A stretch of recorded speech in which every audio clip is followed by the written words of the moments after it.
बिस्मिल्लाहिर्रहमानिर्रहीम। अस्सलाम वालेकुम। शमाल HD न्यूज़ के साथ मैं हूं अमार उल्फत। आपको बताते चले, सर्दियां शुरू होते ही गर्म मलबूसात की खरीदारी में भी इजाफा हो गया। लोगों ने खरीदारी के लिए बाज़ारों का रुख कर लिया। लंडा बाज़ार की रौनकें भी बहाल होने लगी, मगर शहरी कहते हैं कि लंडे के कपड़े भी महंगे हैं जो कि हमारी पहुंच से दूर हैं। ज़्यादा सर्दी शुरू होने से पहले ही शहरी अपने बच्चों के लिए सर्दी का इंतज़ाम करने में बेबस दिखाई दे रहे हैं। नए मलबूसात की मार्केटों के मुकाबले में लोग लंडे की चीज़ें खरीदने पर तरजीह देते हैं, लेकिन अब महंगाई की वजह से लंडे से भी चीज़ें खरीदना मुश्किल हो गया। आपको बताते चले, सर्दियां शुरू होते ही गर्म मलबूसात की खरीदारी भी शुरू हो गई। लोगों ने खरीदारी के लिए बाज़ारों का रुख कर लिया।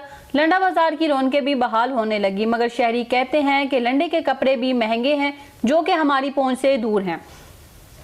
ज़्यादा सर्दी शुरू होने से पहले ही शहरी अपने बच्चों के लिए सर्दी का इंतज़ाम करने में बेबस दिखाई दे रहे हैं।